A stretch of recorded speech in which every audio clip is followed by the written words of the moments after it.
अब बिहार न्यूज़ में स्वागत है आपका दोस्तों। मैं हूं फिरदौस गनी और आप देख रहे हैं केडीवी लाइव। दोस्तों आज हो चुका है 27 मार्च 2024। तो आज की पूरे बिहार की टॉप न्यूज़ लेकर आए हैं आपके लिए। दोस्तों वीडियो शुरू करने से पहले आपके लिए एक सूचना है कि केडीवी लाइव का ऐप आ चुका है। आप इसी तरह से बिहार की तमाम तरह खबरों को देखना चाहते हैं तो आप केडीवी लाइव ऐप को इंस्टॉल कर सकते हैं प्ले स्टोर में जाकर के। इस ऐप में मात्र 1 मिनट में खबर दी जाती है। अगर किसी भी खबर को यूट्यूब या फेसबुक में देखते हैं तो वहां पर आपको 3 से 4 मिनट या 5 मिनट समय ले लिया जाता है, लेकिन उसी खबर को केडीवी लाइव ऐप में मात्र 1 मिनट में दिखाई जाती है। तो आप अभी जाइए प्ले स्टोर पर सर्च कीजिए, केडीवी लाइव आ जाएगा, उसको इंस्टॉल कीजिए और उसमें अपना अकाउंट बना लीजिए। अकाउंट बनाने से फायदा ये होगा कि आप खुद से भी खबरों को पोस्ट कर सकते हैं। बहुत सारी फंक्शनैलिटी दी गई है, आप इंस्टॉल करेंगे तो आपको पता चल जाएगा। तो आप अभी जाइए प्ले स्टोर पर सर्च कीजिएगा, केडीवी लाइव आ जाएगा, उसको इंस्टॉल कीजिए। तो फिर चलिए चलते हैं आज की खबरों की ओर। दोस्तों बिहार में हर्षोल्लास के साथ होली मनाई गई है। हर तरफ रंग रोगन ही रंग रोगन दिखाई दिया। आम जनता से लेकर के दिग्गज नेता तक गुलाब में रंगे हुए नजर आए। जहाँ इन सब के बीच सियासी पारा भी हाई है। जहाँ लोकसभा चुनाव को लेकर के नेताओं के बीच आरोप प्रत्यारोप का दौर जारी है। अब होली को लेकर के डिप्टी सीएम विजय सिन्हा ने लालू प्रसाद यादव पर जमकर के निशाना साधा। उप मुख्यमंत्री विजय सिन्हा ने कहा कि लालू प्रसाद यादव और उनके परिवार को हमारी ओर से शुभकामनाएं। विजय सिन्हा ने कहा कि किसी समय लालू प्रसाद यादव भी होली पर सनातन के संस्कार को दर्शाते थे, लेकिन अब उसमें कमी आ रही है। वे सनातन से दूर होते जा रहे हैं। लालू यादव घबराए हुए हैं, डरे हुए हैं, क्योंकि देश में मोदी जी के विकसित भारत की बात हो रही है। जब लालू यादव के अपने परिवार संग दिल्ली में होली मनाने पर भी विजय कुमार सिन्हा ने कटाक्ष किया। विजय सिन्हा ने कहा कि लालू प्रसाद यादव डर की वजह से ही बिहार से दिल्ली भाग गए, लेकिन बिहार अभी भी सब पर भारी है। यह बिहार के लोग प्रकृति से प्यार करते हैं और प्रकृति के निकट जाएंगे। लोकसभा चुनाव को देखते हुए बिहार में सियासी पारा हाई है। टिकट को लेकर के अभी भी नेताओं के बीच रस्साकसी का दौर जारी है। जब बीजेपी के फायर ब्रांड लीडर और जदयू के सबसे चर्चित विधायक गोपाल मंडल भी इसी आस में थे, लेकिन उनको भागलपुर से उनकी जगह एनडीए ने अजय मंडल को मौका दिया। टिकट हाट से जाते ही गोपाल मंडल के सुर बदल गए। अब उन्होंने नीतीश कुमार से मंत्री पद मांग लिया है। गोपाल मंडल ने साफ कह दिया है कि नीतीश कुमार को मंत्री पद देना ही होगा और वे मंत्रालय जरूर देंगे। गोपाल मंडल ने कहा है कि हमारे सुर नहीं बदले हैं, न ही हम कहीं भाग करके जाएंगे, हमें किसी का आदेश नहीं मिला है। गोपाल मंडल की टिकट को लेकर के टीस भी सामने आई है। उन्होंने कहा है कि हमें भागलपुर से टिकट मिलना चाहिए था। या नीतीश कुमार को लगता होगा कि अगर टिकट दे देंगे तो फिर विधायक का एक सीट घट जाएगा। हम तो बोलने वाले आदमी हैं, इसलिए हमको रख लिया है यहाँ पर। गोपाल मंडल ने इशारों में अजय मंडल पर भी निशाना साधा। उन्होंने कहा है कि जिनके मुंह में बोली नहीं थी उसको टिकट दे दिया गया है। अजय मंडल को अगर टिकट दिया है तो फिर कुछ सोच समझ कर ही दिया होगा। हम तो प्रचार करेंगे, हम मेहनत करेंगे।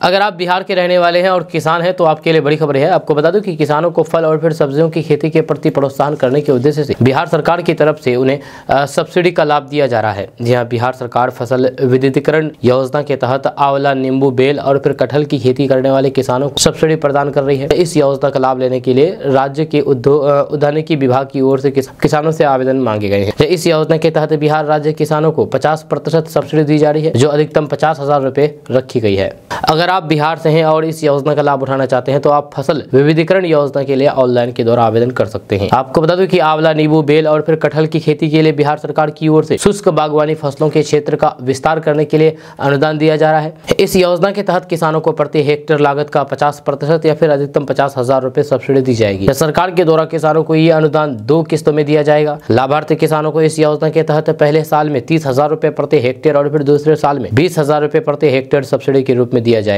आपको बता दूं कि इस योजना के दूसरी किस्त का भुगतान पहले साल में लगाए गए पौधों में से 75% पौधे जीवित पाए जाने के बाद ही दिया जाएगा।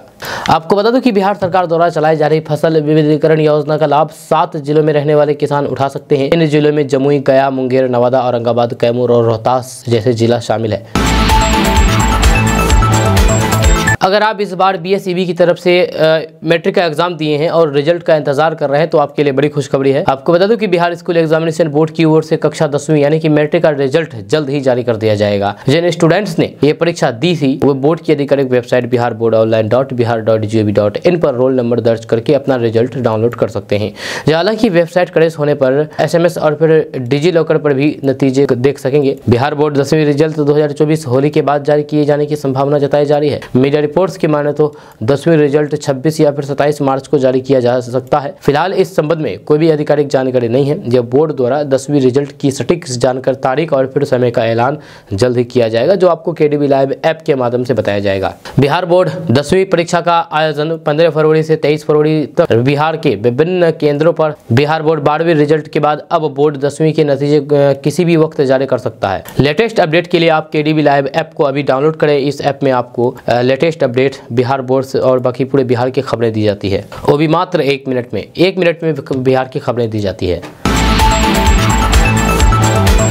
दोस्तों, बिहार के करीब 20,000 शिक्षकों को होली के दिन उसका ट्रेनिंग जारी रखा गया था। अब इसको लेकर के सियासी बवाल मच गया है। आपको बता दें कि इसको लेकर के पप्पू यादव ने गिरिराज सिंह पर तंज कसा था, तो अब गिरिराज सिंह ने भी पलटवार किया है। आपको बता दें कि बिहार के करीब 20,000 शिक्षकों को सरकार स्पेशल ट्रेनिंग दे रही है। इस प्रशिक्षण में सबकी उपस्थिति अनिवार्य रखी गई है। जो ट्रेनिंग में शामिल नहीं होंगे उनकी सैलरी काटे जाने का निर्देश दिया गया है। वहीं पर इसको लेकर के सियासत तो सियासतदान, बाकी शिक्षकों में भी आक्रोश देखने को मिल रही है। जहाँ वही होली के मौके पर शिक्षकों के साथ हुए इस तरह के दुर्व्यवहार पर कांग्रेस नेता पप्पू यादव ने बीजेपी और बेगूसराय सांसद गिरिराज सिंह पर जोरदार हमला बोला। पप्पू यादव ने कहा था कि गिरिराज सिंह जी, बिहार में पाकिस्तान के बिरयानी फ्रेंड बीजेपी का शासन है, इसलिए स्कूल में होली पर छुट्टी खत्म हो गया। जब कांग्रेस गठबंधन सरकार में गजवा हिंद का शासन बिहार में होने का दावा कर रहे थे, अब क्या आरएसएस का आका ISIS या फिर तालिबान की हुकूमत है? बोलती बंद क्यों है जब शिक्षकों पर जुल्म हो रहा है? सोशल मीडिया प्लेटफॉर्म एक्स पर कांग्रेस नेता पप्पू यादव ने शिक्षकों के साथ होली के मौके पर शरारती किस्म के लोगों ने जो हरकत की, उसे लेकर के बीजेपी और गिरिराज सिंह पर जोरदार हमला बोला। पप्पू यादव के हमले के बाद गिरिराज सिंह ने शिक्षकों के समर्थन में खड़ा हुआ। होली में शिक्षकों की ट्रेनिंग पर के पाठक पर भड़कते हुए गिरिराज सिंह ने पूछा है कि क्या शिक्षकों को बंधुआ मजदूर समझ लिया है? मेरी समझ में नहीं आ रहा है कि शिक्षक भी हमारे परिवार के ही हैं और किसी न किसी धर्म को मानने वाले लोग हैं, लेकिन जो सनातन धर्मों को मानते हैं उनके लिए आज एक खुशियों का त्योहार है, लेकिन उन्हें बंधुआ मजदूर समझ करके रख लिया गया है। जब उनको डराया और धमकाया जा रहा है, ये ठीक नहीं है। निरंकुश शासन और फिर शासक समाज के हित में नहीं होता है। शिक्षकों से अपील करता हूं कि आप निराश ना हो, हम आपके साथ हैं। जब पहले भी आपके साथ थे, आज भी आपके साथ खड़े हैं और ऐसे अधिकारियों को आज न कल खामियाजा भुगतना पड़ेगा।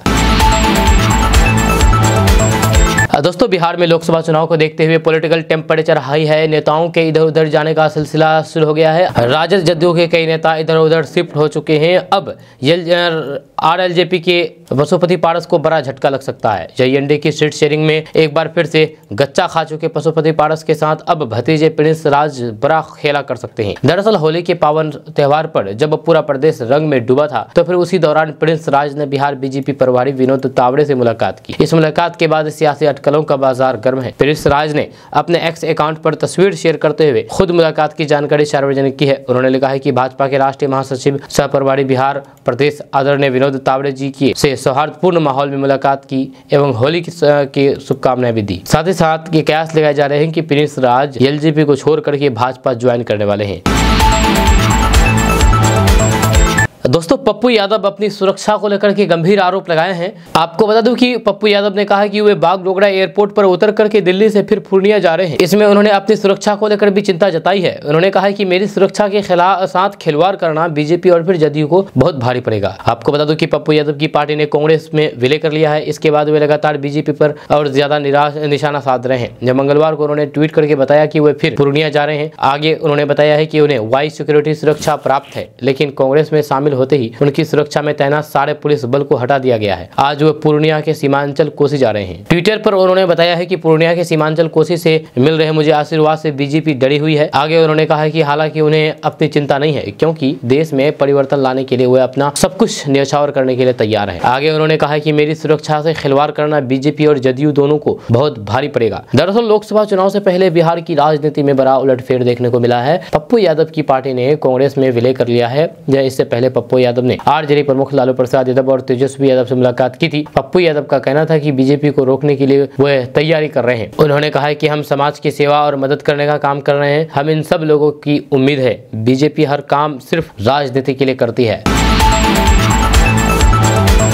देश के अंदर लोकसभा चुनाव को लेकर के तारीखों का ऐलान कर दिया गया है। देश में 7 चरणों में चुनाव कराए जाएंगे। ऐसे में बिहार में भी सभी चरणों में चुनाव की तारीख निर्धारित कर दी गई है। इससे देश की सबसे बड़ी पार्टी बीजेपी को बड़ा झटका लगने की संभावना जताई जा रही है। दरअसल एनडीए में पशुपति पारस को उचित न्याय नहीं मिलने के बाद अब वे महागठबंधन की तरफ नजर जमाए हुए थे, लेकिन वहां भी उन्हें कोई भी भाव नहीं मिला। इसके बाद अब उनके सहयोगी और पार्टी के राष्ट्रीय उपाध्यक्ष ने मेगा प्लान तैयार किया है। इस प्लान से बिहार एनडीए की मुश्किलें बढ़नी लगभग तय मानी जा रही है। ये प्लान ठीक उसी तरह है जिस तरह से विधानसभा चुनाव में चिराग पासवान ने नीतीश कुमार के खिलाफ तैयार किया था। सूत्रों से मिल रही जानकारी के अनुसार बिहार में भाजपा कोटा में गई 17 सीटों में से कुछ सीटों पर डमी कैंडिडेट उतारने की तैयारी की जा रही है। भाजपा के कोटे में गई बेगूसराय, नवादा, मुंगेर, वैशाली सीट पर डमी कैंडिडेट उतारे जाने की तैयारी है। इस पूरे प्लान में भाजपा के सहयोगी रहे कई पुराने नेता का भी हाथ शामिल होने की बात बताई जा रही है, जिसमें कुछ लोग बागी हो गए हैं, जिसकी वजह से इस बार उनकी उम्मीद पूरी होती हुई नहीं बताई जा रही है। बताया जा रहा है कि भाजपा के खाते में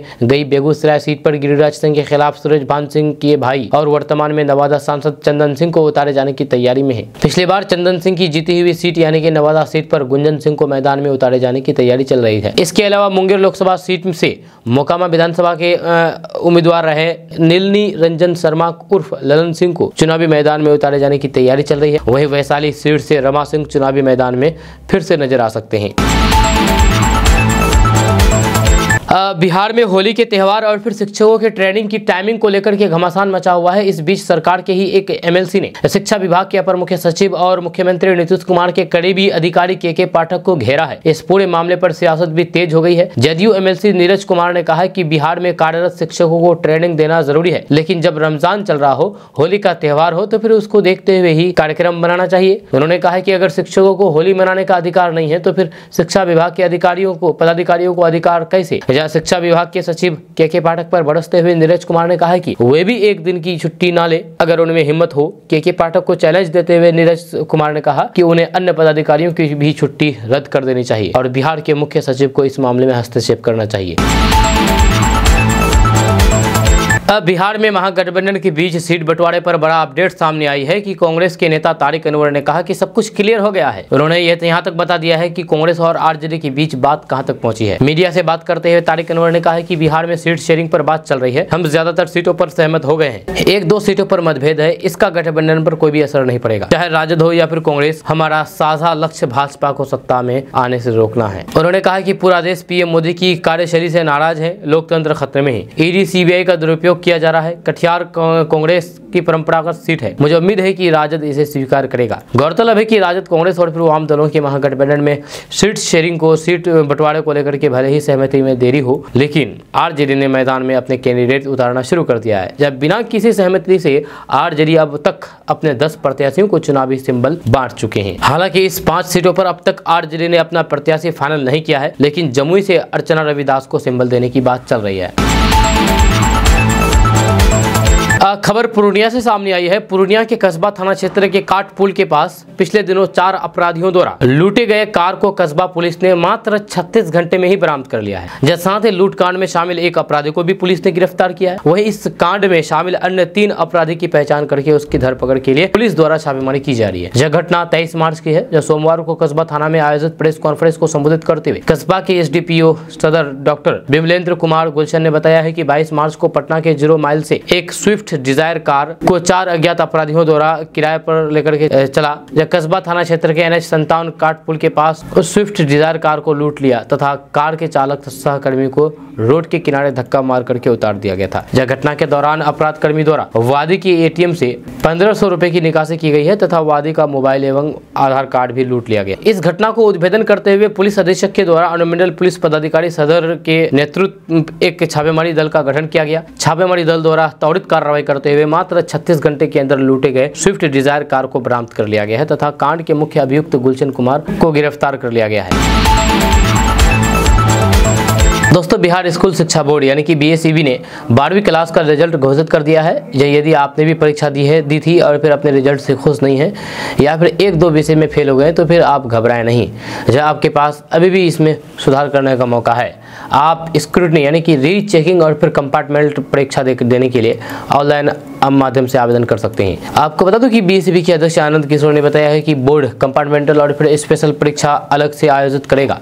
जो छात्र असफल हुए हैं और फिर जो अपने अंकों में सुधार करना चाहते हैं वे बीएसईबी कंपार्टमेंटल सह विशेष परीक्षा में उपस्थित हो सकते हैं। स्टूडेंट कंपार्टमेंटल के लिए 28 मार्च 2024 से आवेदन कर सकेंगे। स्क्रूटनी के लिए भी विद्यार्थी 28 मार्च से आवेदन कर सकेंगे। जब कंपार्टमेंटल के लिए छात्रों को प्रति विषय के हिसाब से अलग से शुल्क का भुगतान करना पड़ेगा। कंपार्टमेंटल की कॉपियों की भी रीचेकिंग, स्क्रूटनी या फिर कंपार्टमेंटल एग्जाम में जो स्टूडेंट भाग लेना चाहते हैं वो 4 अप्रैल 2024 तक फॉर्म भर सकते हैं। जी हाँ, परीक्षा संपन्न होने के बाद एडमिशन में किसी विद्यार्थी को कोई भी दिक्कत ना हो, इसको देखते हुए रिजल्ट 30 मई 2024 को जारी किया जाएगा। दोस्तों, बिहार के लोकसभा चुनाव में टिकट कटने के बाद एक भाजपा सांसद कमरे में घुस गए हैं। जहां कमरे में घुस करके खुद को बंद कर लिया है। आपको बता दूं कि होली का त्यौहार बिहार के 4 बीजेपी सांसदों के लिए बेरंग हो गया है। टिकट कटने के बाद उनकी खुशियां भी खत्म हो गई है। इन्हीं सांसदों में एक है मुजफ्फरपुर के सांसद रहे अजय निषाद, जिन्हें भाजपा ने लोकसभा चुनाव में मौका नहीं दिया है। जहाँ उनकी जगह भाजपा ने राजभूषण निषाद को मौका दिया है। राजभूषण निषाद वही है जिन्हें पिछले लोकसभा चुनाव में अजय निषाद ने लगभग 5 लाख वोटों से हराया था। अजय निषाद से जुड़े हुए लोगों की माने तो जब से भाजपा ने बिहार में अपने कैंडिडेट की घोषणा की है और फिर उनका नाम काट दिया है, तब से उन्होंने खुद को अपने कमरे में बंद कर लिया है। जब बताया जा रहा है कि वे अपने किसी समर्थकों से नहीं मिल रहे हैं। अजय निषाद के लोगों ने बताया है कि उन्हें पूरी उम्मीद थी कि भाजपा एक बार फिर से उन्हें मौका देगी, लेकिन टिकट क्यों काटा गया ये समझते पड़े हैं। जी हाँ, वे भी तब जब पिछले चुनाव में लगभग 5 लाख वोटों से जीत मिली थी। हैरानी की बात तो यह है कि 2022 में हुए बोचहा उपचुनाव में रमी राम की बेटी को झटका देने के लिए अजय निषाद ने खुद राजभूषण निषाद की भाजपा में एंट्री कराई थी ताकि वे मुकेश सहनी को चोट पहुंचा सके। अब उन्हीं राजभूषण ने अजय निषाद का भाजपा से पट्टा काट दिया है। वहीं पर बताया जा रहा है कि टिकट काटने के बाद से निराश अजय निषाद ने आज वीआईपी चीफ मुकेश सहनी से फोन पर बातचीत की है। हालांकि ये स्पष्ट नहीं है कि दोनों के बीच क्या बात हुई है, लेकिन माना जा रहा है कि भाजपा से बेटिकट हुए अजय निषाद अब मुकेश सहनी की वीआईपी के साथ जा सकते हैं। अगर आप नए वोटर आईडी कार्ड के लिए आवेदन किया है और आपको पता नहीं चल रहा है कि आखिर आपका नाम मतदाता सूची में दर्ज हुआ है या नहीं हुआ है, ऐसे में आप घर बैठे ऑनलाइन तरीके से अपने वोटर आईडी कार्ड का स्टेटस जांच कर सकते हैं कि और पता कर सकते हैं कि आखिर अब मतदाता सूची में नाम जुड़ा है या नहीं। तो आपको बता दूं कि आने वाले अगले महीने में पूरे देश में आम चुनाव के लिए वोटिंग होनी है। देश के मतदाता अपने वोट के जरिए सरकार चुनेंगे, लेकिन वोट डालने के लिए जरूरी है वोटर आईडी कार्ड। वोटिंग की तारीख से पहले यह सुनिश्चित कर लीजिए कि आपके वोटर आईडी कार्ड पर आपकी सभी डिटेल्स सही हो। जहाँ अगर आपने नए वोटर आईडी कार्ड के लिए आवेदन किया है और फिर आपको पता नहीं चल पा रहा है कि आखिर आपका नाम मतदाता सूची में दर्ज हुआ है या नहीं, ऐसे में आप घर बैठे ऑनलाइन तरीके से अपना वोटर आईडी कार्ड चेक कर सकते हैं, स्टेटस चेक कर सकते हैं। आप नेशनल वोटर पोर्टल यानी कि NVSP की आधिकारिक वेबसाइट पर जाकर के नए वोटर आईडी कार्ड के लिए आवेदन कर सकते हैं। साथ ही अपने वोटर आईडी कार्ड का स्टेटस भी चेक कर सकते हैं। जहाँ चुनाव आयोग के नेशनल वोटर सर्विस पोर्टल पर की आधिकारिक वेबसाइट www.nvsp.in पर जाएं। जहाँ अब ट्रैक एप्लीकेशन स्टेटस यानी कि वोटर आईडी कार्ड स्टेटस पर क्लिक करें, फिर रिस्पांस आईडी दर्ज करें जो आपको मतदाता पहचान पत्र रजिस्ट्रेशन करते समय मिली होगी और राज्य, उसके बाद आप राज्य चुनें। ट्रैक स्टेटस विकल्प पर क्लिक करें जहाँ आपके वोटर आईडी कार्ड का स्टेटस स्क्रीन पर नजर आ जाएगा। आप ये भी चेक कर सकते हैं कि आपका वोटर आईडी कार्ड भेज दिया गया है या नहीं। आप डिलीवरी किस दिन हो सकती है ये भी चेक कर सकते हैं। वहीं पर आप कॉल के जरिए भी ये चीज चेक कर सकते हैं। जब कॉल के जरिए अपने वोटर आईडी कार्ड आवेदन का स्टेटस चेक करने के लिए आप टोल फ्री नंबर 1950 डायल कर सकते हैं। जब अपने आवेदन की वर्तमान स्थिति के बारे में पूछताछ करने के लिए दिए गए निर्देश का पालन कर सकते हैं। दोस्तों, मोदी सरकार एक योजना चला रही है जिसका नाम है लखपति दीदी। जब मोदी सरकार की लखपति दीदी योजना ऐसी स्कीम है जिसके तहत महिलाओं को बिना ब्याज के लोन दिया जाता है। पूरी तरह से ब्याज मुक्त ये लोन 1 लाख रुपए से लेकर के 5 लाख रुपए तक का हो सकता है। सरकार की कोशिश है कि महिलाओं के बीच आर्थिक सशक्तिकरण और फिर वित्तीय आजादी पैदा और स्थापित किया जाए। जब बस इस योजना का लाभ लेने के लिए एक ही शर्त है, वो ये है कि ये लोन केवल उन्हीं महिलाओं को मिलेगा जो सेल्फ हेल्प ग्रुप की सदस्यता लेगी। पिछले साल इस योजना के तहत बेनिफिट लेने वाली महिलाओं की संख्या का टारगेट 2 करोड़ रखा गया था, लेकिन इस साल अंतरिम बजट में वित्त मंत्री निर्मला सीतारमण ने यह संख्या 2 करोड़ से बढ़ा करके 3 करोड़ करने का ऐलान किया है, क्योंकि यहाँ महिलाओं की या फिर महिलाओं के चलते परिवार की कुल आय 1 लाख रुपए तक करने की कोशिश है, इसलिए इसे लखपति दीदी योजना का नाम दिया गया है।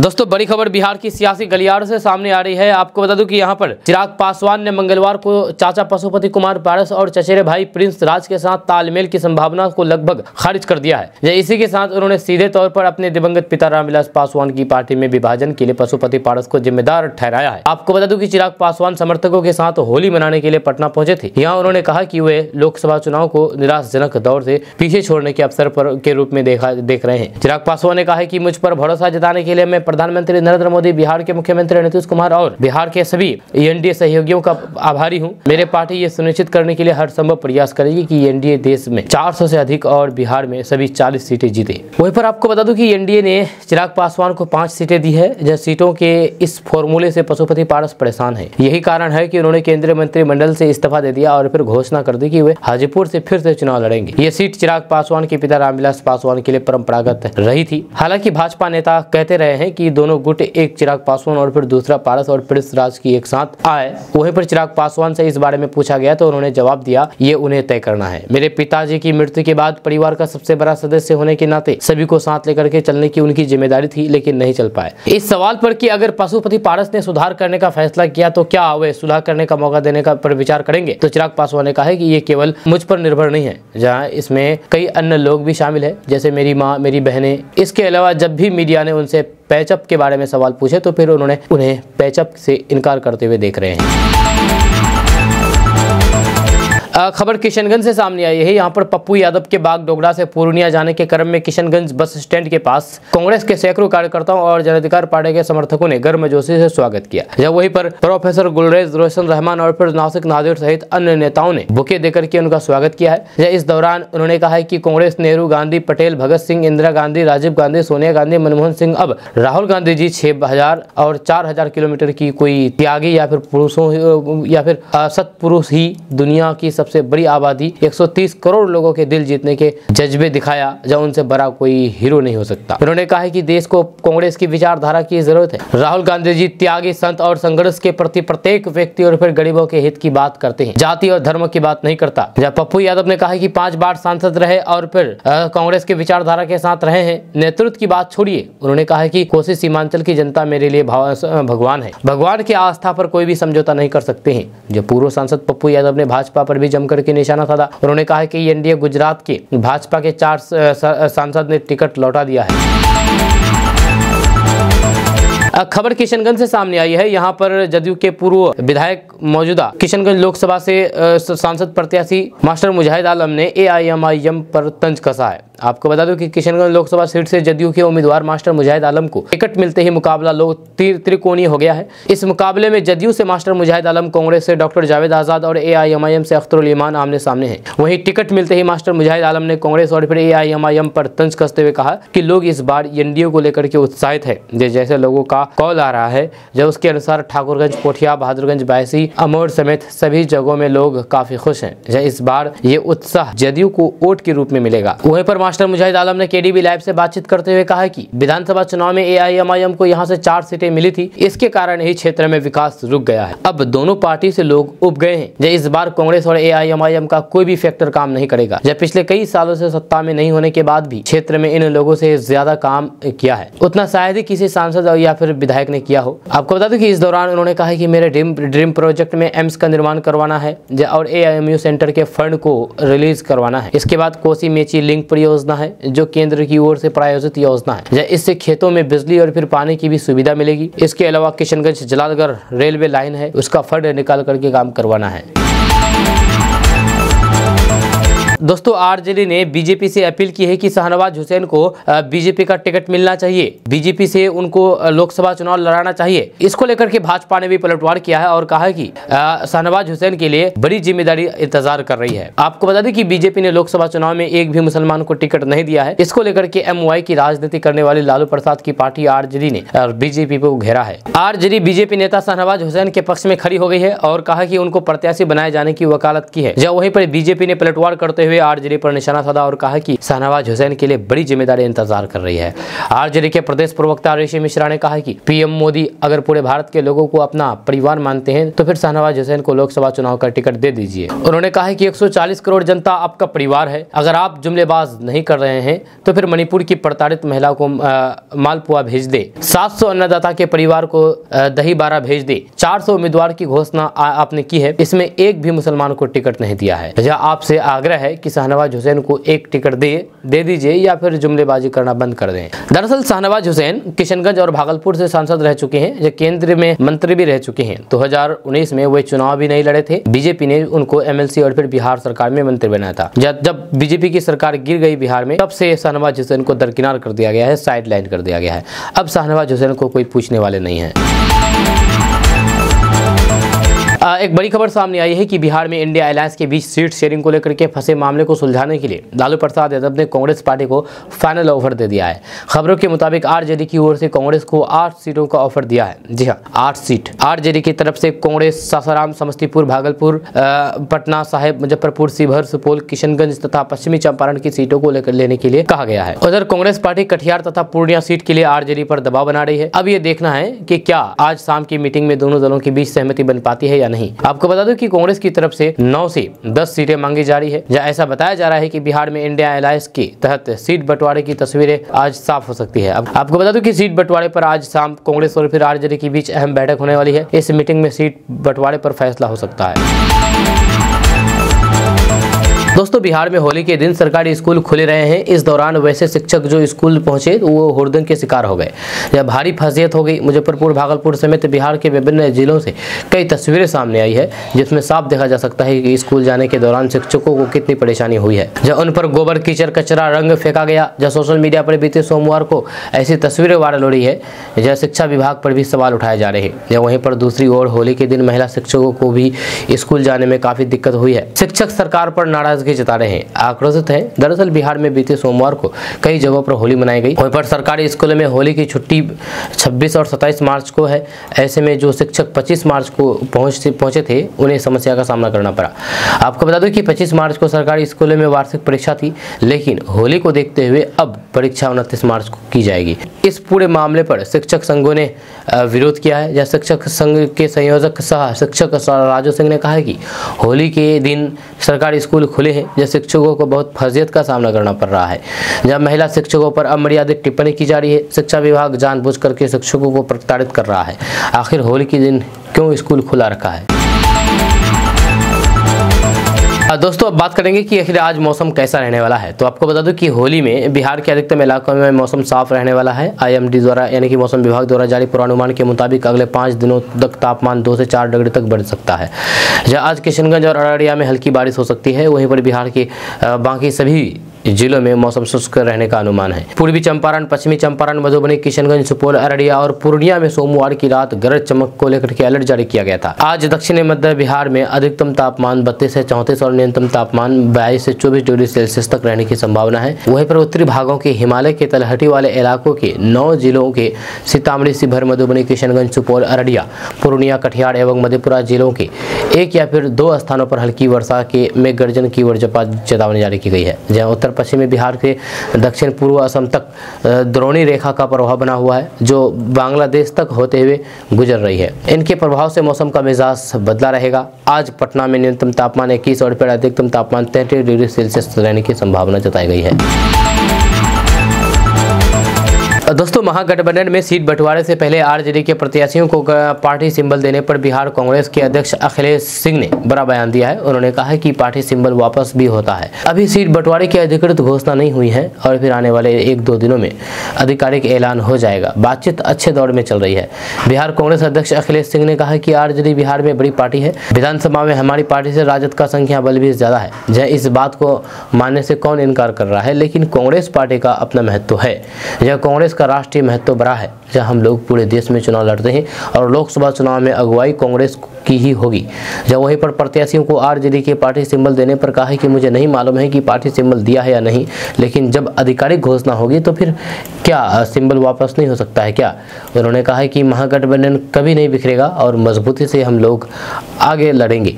आपको बता दूं कि आरजेडी और कांग्रेस के बीच सीट बंटवारे को लेकर के बीते कई दिनों से चर्चा चल रही है, लेकिन अभी तक किसी भी ठोस नतीजे पर नहीं पहुंच पाई है। इस बीच लालू प्रसाद यादव की पार्टी आरजेडी ने करीब दर्जन भर प्रत्याशियों को अपने सिंबल दे दिया है, सिंबल बांट दिया है, जिसको लेकर के कांग्रेस के कई नेता नाराजगी भी जता चुके हैं। दोस्तों, एक बड़ी खबर सामने आई है कि बिहार विद्यालय परीक्षा समिति ने 21 स्कूलों की मान्यता रद्द कर दी है। ये सारे स्कूल नवादा जिले के हैं। जब बीते 25 मार्च को इस संबंध में पत्र भी जारी कर दिया गया है। जब मान्यता रद्द होने के बाद स्कूलों में खलबली मच गई है। बताया जाता है कि शिक्षा विभाग की ओर से जिले के अनुदानित स्कूलों में मूलभूत सुविधाओं समेत अन्य चीजों को लेकर के जाँच कराई गई थी। जब इसमें कई प्रकार की गलतियां मिली है। जाँच में खरा नहीं उतरने पर नवादा के 21 अनुदानित हाई स्कूलों की मान्यता बिहार विद्यालय परीक्षा समिति ने रद्द कर दिया है। इन विद्यालयों में पढ़ने वाले बच्चों का नाम बगल के सरकारी विद्यालय में टैग कर दिया गया है। मान्यता रद्द होने वाले स्कूलों के सारे शैक्षणिक कार्य अब टैग किए गए स्कूल से संचालित होंगे। इस संबंध में बिहार बोर्ड ने डीओ को पत्र भेजा है। इन स्कूलों की मान्यता रद्द करने के साथ ही उनका स्कूल कोड भी बिहार बोर्ड ने सस्पेंड कर दिया है। ऐसे में यहाँ के सेटअप वाले छात्र छात्राओं के भविष्य पर प्रतिकूल प्रभाव न पड़े, इसकी भी व्यवस्था की गई है।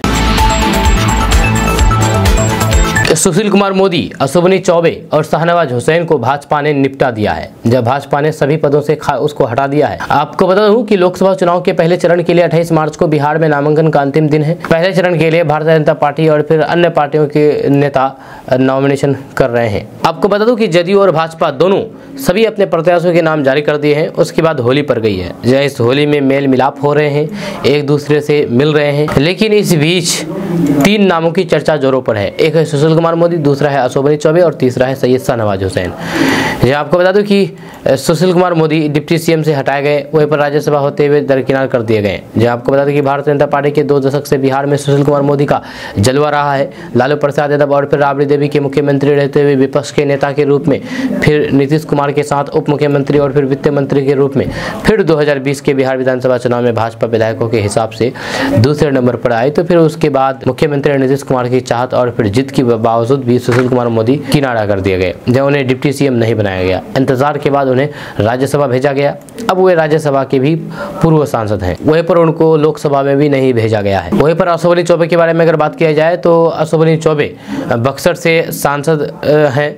जब अश्विनी चौबे को इस बार बक्सर से सांसद नहीं बनाया जा रहा है। बक्सर क्या, कहीं से भी सांसद नहीं बनाया जा रहा है। आपको बता दूं कि बक्सर से टिकट के लिए 5 दावेदार थे, लेकिन चौंकाते हुए चौबे का टिकट काट करके मिथिलेश तिवारी को दे दिया गया है। वहीं पर शाहनवाज हुसैन के बारे में अगर बात किया जाए तो केंद्रीय मंत्री रहने के बाद काफी लंबे समय तक संगठन में लगाए गए सैयद शाहनवाज हुसैन को 2020 में बिहार का उद्योग मंत्री बनाया गया था। जब विधान परिषद के रास्ते उन्हें मुख्य धारा में लाया गया, जब काम की चर्चा खूब चल रही थी, लेकिन अचानक से बिहार की नीतीश कुमार सरकार महागठबंधन सरकार में बदल गई। तो फिर वे भी बाकी भाजपाई मंत्रियों की तरह वे पूर्व हो गए। इस साल 28 जनवरी को फिर से एनडीए की सरकार में वापसी हुई तो फिर उम्मीद जगी, लेकिन माना जा रहा था कि लोकसभा चुनाव में शाहनवाज हुसैन को मौका मिलेगा। राज्यसभा के लिए नाम नहीं आया और विधान परिषद की उनकी सदस्यता भी खत्म हो गई। तो फिर लोकसभा की संभावना ज्यादा बढ़ गई। जब वे भागलपुर और फिर किशनगंज के लिए प्रयासरत थे। भाजपा ने दोनों सीटें जेडीयू के खाते में जाने दी। तो फिर भी चर्चा थी कि सीतामढ़ी के सांसद सुनील कुमार पिंटू वाले फॉर्मूले के तहत इस बार शाहनवाज हुसैन को मौका मिल जाएगा, लेकिन अब शाहनवाज हुसैन के लिए हर दरवाजा बंद हो चुका है। ऐसे में भाजपा के अंदर ही नहीं बल्कि बाहर भी चर्चा है कि पूर्व केंद्रीय मंत्री सैयद शाहनवाज हुसैन के साथ साजिश हो गई है। सवाल यह भी है कि कहीं मुख्तार अब्बास नकवी की तरह वे किनारा कर दिए गए हैं।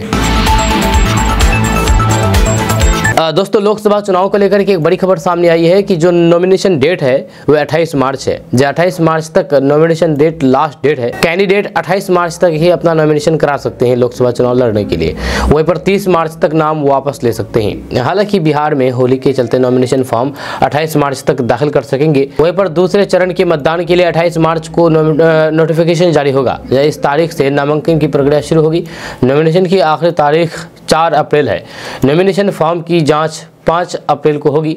उम्मीदवार 8 अप्रैल तक अपना नाम वापस ले सकते हैं। दूसरे चरण के लिए वोटिंग 26 अप्रैल को होगी। दोस्तों बिहार में एनडीए की ओर से 35 सीटों पर उम्मीदवार भी उतार दिए गए हैं। एनडीए खेमे में अब सिर्फ चिराग पासवान की पार्टी लोजपा को अपने हिस्से की सीटों पर उम्मीदवार उतारना बाकी रह गया है। इस बीच भाजपा और जदयू ने टिकट के बंटवारे पर जातीय समीकरण पर ध्यान दिया है। भाजपा ने जहां सवर्णों पर जोर दिया है तो वहीं पर जदयू ने पिछड़ा और अति पिछड़ा समाज पर ध्यान केंद्रित करके सबको साधने का प्रयास किया है। एनडीए की ओर से भाजपा के द्वारा किए गए टिकट में 60% सवर्णों पर जोर दिया गया है। इनमें 17 उम्मीदवारों में से 5 राजपूत, 2 भूमिहार, 2 ब्राह्मण और फिर 1 कायस्थ समाज के नेता को टिकट दिया गया है। इस तरह 17 उम्मीदवारों में से 10 उम्मीदवार स्वर्ण जाति की हैं। इसके अलावा 3 यादव, 1 बनिया, 1 दलित और 2 अति पिछड़ा को टिकट दिया गया है। वहीं पर जदयू की ओर से 16 सीटों में से 11 पर पिछड़ा और अति पिछड़ा वर्ग के नेताओं को टिकट दिया गया है, जबकि पार्टी ने स्वर्ण जाति से भी 3 नेताओं को भी टिकट दिया गया है। इसके अलावा 1 अल्पसंख्यक और फिर 1 अनुसूचित जाति के नेता को टिकट दिया गया है। दोस्तों केंद्र की मोदी सरकार ने महिलाओं को लोकसभा और राज्यों की विधानसभा में 33% आरक्षण दिलाने के लिए नारी शक्ति वंदन अधिनियम को संसद से पारित कराया। लेकिन इस बार के लोकसभा चुनाव में भाजपा ने तो आधी आबादी को पूरी तरीके से निराश कर दिया है। भाजपा ने बिहार में जिन 17 प्रत्याशियों के नामों की घोषणा की है उनमें किसी महिला को उम्मीदवार नहीं बनाया है। 2019 में भाजपा की ओर से लोकसभा चुनाव जीतने वाली एकमात्र महिला सांसद रमा देवी को भी इस बार उम्मीदवार नहीं बनाया है। हालांकि इस बार ये सीट जदयू के खाते में चली गई है, जिसकी वजह से वह बेटिकट हो गई है। जहां वहीं पर नीतीश कुमार की पार्टी जदयू ने अपने हिस्से की 16 सीटों में सिर्फ 2 महिलाओं को टिकट दिया गया है। वहीं पर शिवहर सीट से लवली आनंद चुनाव में टाल ठोक रही है। ऐसे में ये उम्मीद लगाया जा रहा था कि पार्टी रमा देवी को दूसरे जगह से उम्मीदवार बना सकती है या फिर किसी अन्य महिला को अपना सिंबल दे सकती है, लेकिन भाजपा नेतृत्व ने ऐसा कुछ भी नहीं किया। उल्टा आधी आबादी को अनदेखी कर डाली है, यानी कि महिलाओं को एक भी टिकट नहीं दिया गया है। दोस्तों लोकसभा चुनाव की अधिसूचना जारी हो चुकी है। बिहार में एनडीए गठबंधन ने सीटों का बंटवारा करके प्रत्याशियों का ऐलान कर दिया है, तो वहीं पर इंडिया गठबंधन में सीटों का पेंच फंसा हुआ है। बिहार की 5 लोकसभा सीटों को लेकर के इंडिया गठबंधन के बीच मामला फंस गया है। माना जा रहा है कि इसी कारण अभी तक सीट बंटवारे का ऐलान नहीं हो पाया है। आपको बता दूं कि औरंगाबाद, बेगूसराय, कटिहार, सीवान और पूर्णिया लोकसभा सीट पर कांग्रेस, लेफ्ट और आरजेडी के बीच सहमति नहीं बन पा रही है। बिहार में एनडीए गठबंधन में कांग्रेस, आरजेडी और सीपीआई और फिर सीपीएम शामिल है। यह सूत्रों के अनुसार कांग्रेस 10 लोकसभा सीट चाहती है, लेकिन आरजेडी इस पर राजी नहीं है। औरंगाबाद सीट पर कांग्रेस और फिर आरजेडी के बीच खींचतान चल रही है। इस सीट पर कांग्रेस चुनाव लड़ना चाहती है, तो फिर वहीं पर आरजेडी प्रमुख लालू प्रसाद यादव ने अभय कुशवाहा को उम्मीदवार बनाया है। इससे कांग्रेस नाराज भी है। वहीं पर बेगूसराय सीट पर आरजेडी और लेफ्ट के बीच सब ठीक नहीं है। ये सीट आरजेडी चाहती है, लेकिन यहाँ से बिना सीट बंटवारे के ही सीपीआई ने अवधेश राय को उम्मीदवार बना दिया है। वहीं पर पूर्णिया के बारे में अगर बात किया जाए तो पूर्णिया को लेकर के विवाद ज़्यादा है। हाल ही में पप्पू यादव ने अपनी पार्टी का विलय कांग्रेस में कर दिया और खुद भी शामिल हो गए। जब वे पूर्णिया से टिकट चाहते हैं, पप्पू यादव ने तो यहाँ तक कह दिया है कि मैं चुनाव केवल पूर्णिया से ही लड़ूंगा। इस बीच पूर्णिया से आरजेडी बीमा भारती को भी उम्मीदवार बनाना चाहती है। बीमा भारती हाल ही में विधायिका छोड़ करके जदयू से आरजेडी से शामिल हुई। सिवान सीट से भी आरजेडी टिकट चाहती है, लेकिन यहाँ भी पेंच फंसा हुआ है। जहाँ यहाँ पर पूर्व बाहुबली नेता साहबुद्दीन की पत्नी हिना साहब भी चुनाव लड़ना चाहती है। वो निर्दलीय भी चुनाव लड़ सकती है।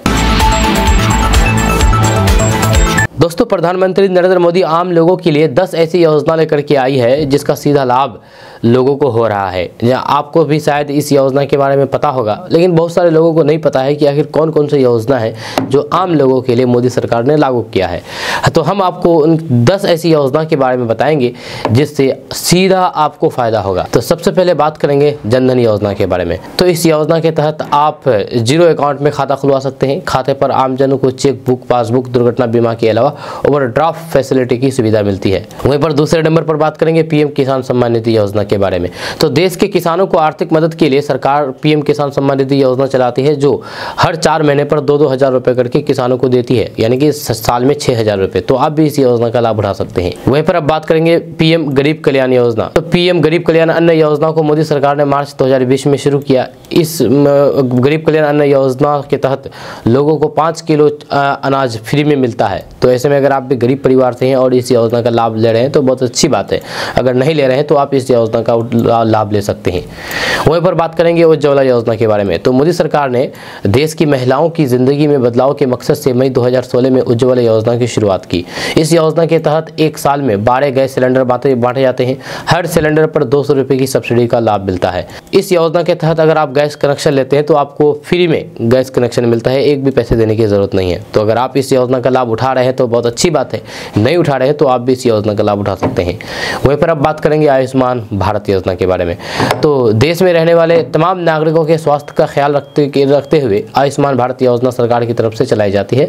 इस स्कीम में 5 लाख रुपए तक के मुफ्त इलाज की सुविधा मिलती है। दवाई की लागत, चिकित्सा आदि का खर्च सरकार देती है। इस योजना के पात्र लोगों के लिए आयुष्मान कार्ड बनाए जाते हैं। तो आप भी आयुष्मान कार्ड बना करके 5 लाख रुपए तक फ्री में इलाज करवा सकते हैं। वहीं पर अब बात करेंगे पीएम जीवन ज्योति बीमा योजना के बारे में। तो इस योजना के तहत जो बीमा अगर करा करके रखा है, अगर बीमा धारक की मृत्यु हो जाती है तो उसके परिवार को 2 लाख रुपए तक आर्थिक मदद मिलती है। वहीं पर अब बात करेंगे पीएम सुरक्षा बीमा योजना के बारे में। तो इस योजना के तहत आपको 2 लाख रुपए तक का सुरक्षा कवर मिलता है। या अगर आपकी उम्र 18 से 70 साल के बीच है तो आप साल में सिर्फ 20 रुपए देकर के 2 लाख रुपए तक कवरेज देने वाली इस सुरक्षा बीमा योजना को खरीद सकते हैं।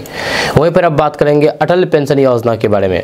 इस योजना में 18 साल से लेकर के 40 साल तक की उम्र तक निवेश करना होता है। इस स्कीम के जरिए 60 की उम्र के बाद हर महीने अधिकतम 5,000 रुपए तक की पेंशन प्राप्त की जा सकती है। वहीं पर अब बात करेंगे पीएम आवास योजना के बारे में। तो पीएम आवास योजना के बारे में आपको भी पता होगा, जिससे गरीब लोगों को घर मुहैया कराई जाती है। जहाँ जिसके पास घर नहीं है और वो अपने घर बनाने में सक्षम नहीं है तो उनको घर बनाने के लिए सरकार के द्वारा 3 लाख रुपए तक पैसे दिया जाता है घर बनाने के लिए। तो अंत में बात करेंगे मेक इन इंडिया के बारे में। तो आपको बता दो कि पीएम मोदी रोजगार को बढ़ावा देने के लिए मेक इन इंडिया अभियान चलाया, यानी कि स्वदेशी अभियान चलाया, जिसमें अर्थव्यवस्था के तमाम क्षेत्रों को शामिल किया गया है। आपको बता दूं कि इस योजना के तहत, इस अभियान के तहत इंडिया में बने सामानों को उपयोग करने की सलाह दी जाती है।